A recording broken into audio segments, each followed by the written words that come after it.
Good morning. आज हम लोग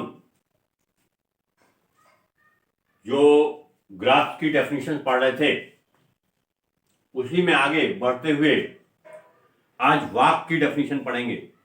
वाक, पाथ, साइकिल, सर्किट्स, इनकी डेफिनेशन अपन पढ़ेंगे आज। तो देखिए वाक की डेफिनेशन क्या है। वाक क्या है? WALK वाक। वाक एक ग्राफ में एक देखिए वाक in a graph G is defined as finite alternative sequence of vertices।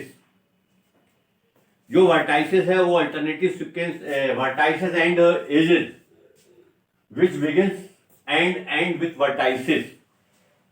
मतलब एक alternative sequence vertices से start होगा, edges आएगा, vertices से फिर आएगा, फिर edges आएगा, vertices आएगा, edges आएगा, लास्ट में vertices आएगा।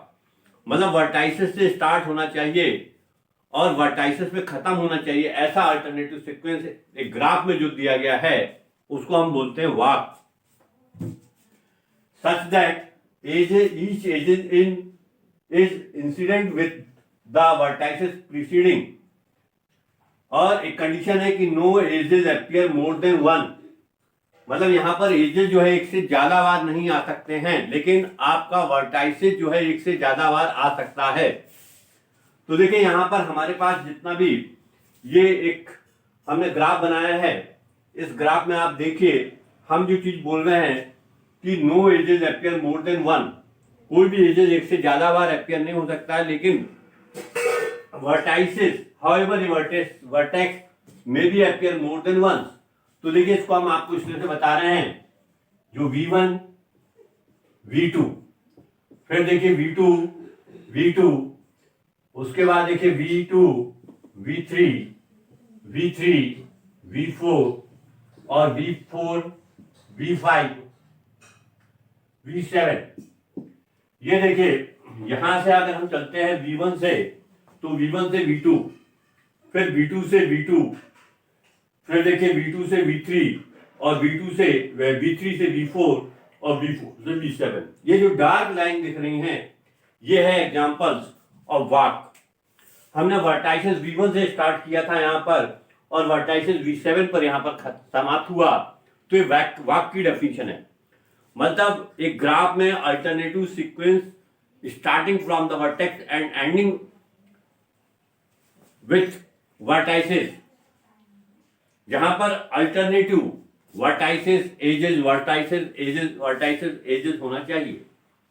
तो ये जो सीक्वेंस है ये हमारे पास वाक कहलाता है। यहां पर एक चीज है कि एजेस एक बार से ज्यादा बार नहीं आएगा, लेकिन वर्टाइसिस जो है एक बार से ज्यादा बार आएंगे। तो हमने यहां पर देखिए ये जो डार्क लाइन है, इस डार्क लाइन में हमने आपको डिफाइन किया है वाक की डेफिनेशन। ठीक है, अब देखिए नेक्स्ट डेफिनेशन देखिए। वाक में भी कई चीजें होती है, क्लोज वाक होता है, ओपन वाक होता है। तो ये डेफिनेशन आप देखिए।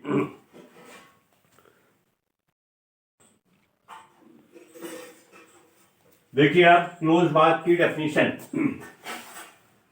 क्लोज वाक की डेफिनेशन में यह है कि आपके पास if the terminal vertices are same in the walk, then walk is called closed walk।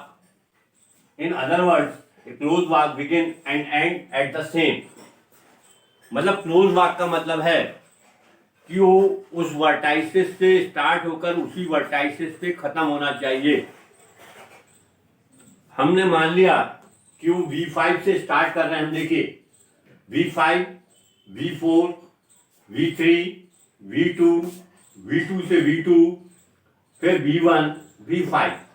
तो देखिए इसको हम कैसे लिखा हमने, V5 E11 एजेस लिया, V4, फिर V4 के बाद V5 एजेस लिया, V3 के बाद E10 V2, फिर V2 के बाद E6 V2, फिर V2 E1 V1, फिर V1 E2 V5। तो ये हमारे पास क्लोज पाथ कहलाता है। A close path in a graph which is started from the vertices and end with same vertices is called a closed walk. तो ये close वाक की definition थी। इसके बाद देखिए एक ओपन वाक की डेफिनेशन आपको बता रहा हूं।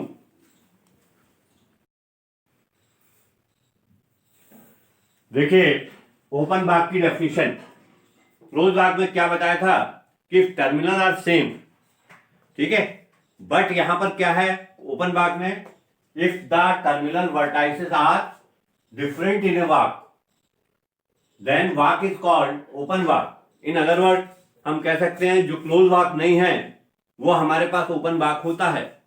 तो देखिए यहां एग्जांपल में वाक V5 से स्टार्ट है, ये टर्मिनल जो है V5 E11 11 V4 E5 B3, ये हमारे पास ओपन वाक की डेफिनेशन होगी।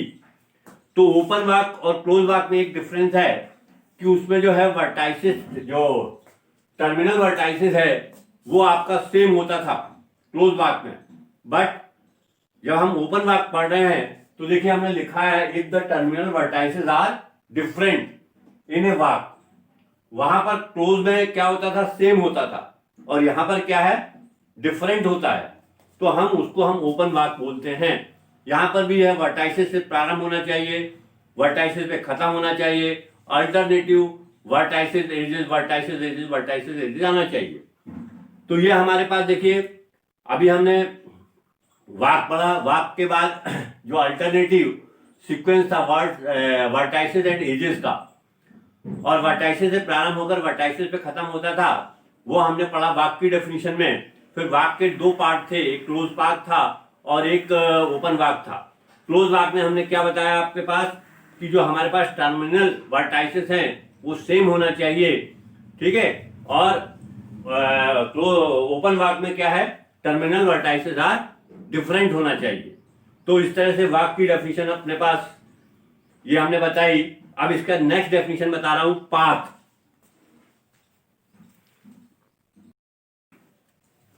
देखिए पाथ की डेफिनेशन में जो पाथ है उसकी डेफिनेशन में देखिए एन ओपन वाक, मतलब यहीं पर एक चीज क्लियर हो जाती है कि पाथ एक ओपन वाक है। एक सेकंड डेफिनेशन देखिए, पाथ जो होगा वर्टाइसेस से स्टार्ट होगा और वर्टाइसेस पे खत्म होगा, क्योंकि वाक है। आपने वाक की डेफिनेशन पढ़ा है कि जो अल्टरनेटिव सीक्वेंस होता है वाट एंड एज पाथ, जो अल्टरनेटिव सीक्वेंस होता है वाक में वर्टाइसेस एंड एजेस का, वो इसमें भी होगा और वर्टाइसेस से प्रारंभ होगा और वर्टाइसेस पे खत्म होगा। तो देखिए an open walk in which no vertex appear more than once is called the path और एन एलिमेंट्री पाथ, और सेकेंड लैंग्वेज इसको बोलते हैं, दूसरी भाषा में बोलते हैं सिंपल पाथ। तो देखिए यहां पर मैंने पाथ की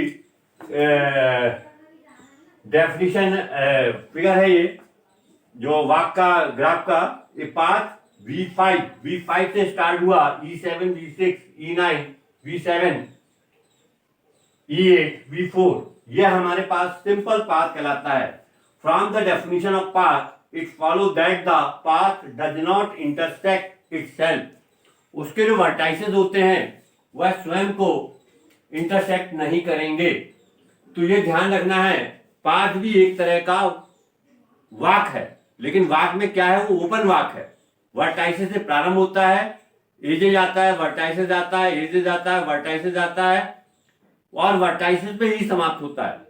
तो आपको ध्यान रखना है कि सारी डेफिनेशन एक दूसरे से कनेक्टेड है। तो एक पाथ की डेफिनेशन है।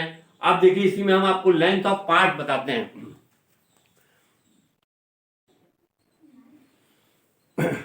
देखिए लेंथ ऑफ पाथ, इससे पहले हमने पाथ की डेफिनेशन पढ़ी है। अब लेंथ ऑफ पाथ में देखिए आपके पास पाथ क्या है, पाथ एक ओपन वाक है। वाक क्या होता है, वर्टाइसेस से स्टार्ट होकर वर्टाइसेस पे खत्म होता है, लेकिन एक अल्टरनेटिव सीक्वेंस होता है वाक में, वर्टाइसेस एजेस। तो आपने पाथ लेंथ ऑफ पाथ पढ़ रहे हैं, इसमें जितने भी एजेस आएंगे उस पाथ में वो हमारे पास लेंथ ऑफ पाथ कहलाता है। तो देखिए the length of path is defined as number of edges in the path. तो यहां पर देखिए हमारे पास एक पाथ है V5, E7, V6, E9, V7, E8, V4। तो यहां पर कितने एजेस आए, 1 2 3। तो यहां पर लिखा लेंथ ऑफ पाथ इज 3। तो आपको ध्यान रखना कि जितने बार एजेस आएगा वो हमारे पास क्या कहलाएगा, पाथ का लेंथ कहलाएगा। इसकी नेक्स्ट डेफिनेशन देखिए हम लोग,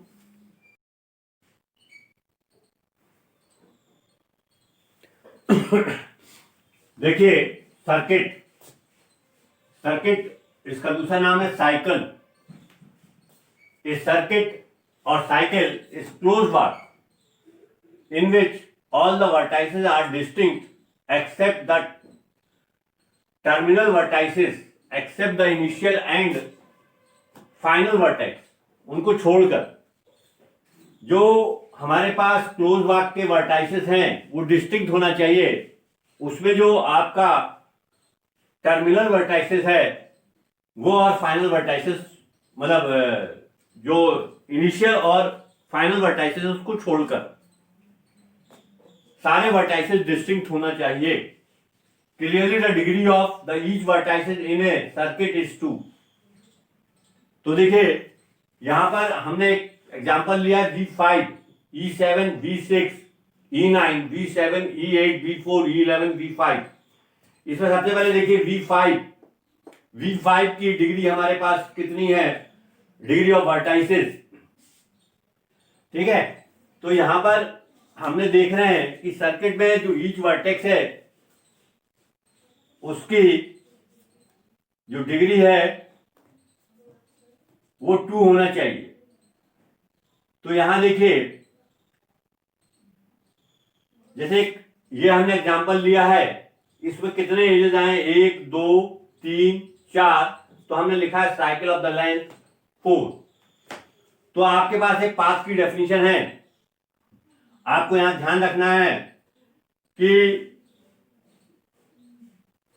क्लोज पाथ में जो भी वर्टाइसेस हैं वो सारे के सारे डिफरेंट होंगे, लेकिन टर्मिनल्स मतलब जहां पर स्टार्ट हो और एंड हो उनको छोड़कर बाकी सारे वर्टाइसेस आपके पास डिफरेंट होना चाहिए।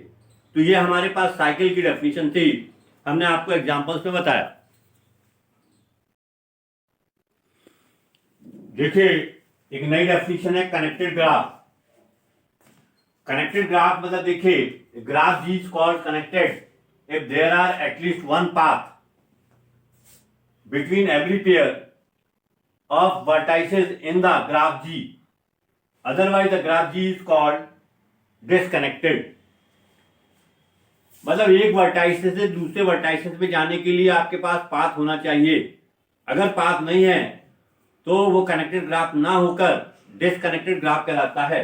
देखिए ये कनेक्टेड ग्राफ है, इसको हम V1 से V2 में जाने के लिए एजेस हैं, V2 से V3 में जाने के लिए एजेस हैं, V3 से V4 में जाने के लिए एजेस हैं, V4 से V6 में जाने के लिए एजेस हैं, V5 में जाने के लिए एजेस हैं, V7 में जाने के लिए एजेस हैं, V5 में जाने के लिए एजेस हैं। बट अगर हम यहां पर एक नया कंस्ट्रक्शन कर देते हैं, suppose V8, V8, V9, V10, तो ये जो चीज हो जाएगा ये कंप्लीट डिसकनेक्टेड ग्राफ हो जाएगा। डिसकनेक्टेड ग्राफ क्यों, आपको मालूम है कि V6 से V8, V9, V10 पर जाने का कोई भी पाथ नहीं है। V5 से V8, V10, V9 में जाने का कोई भी पाथ नहीं है। V7 से V8, V9, V10 में जाने का कोई भी पाथ नहीं है।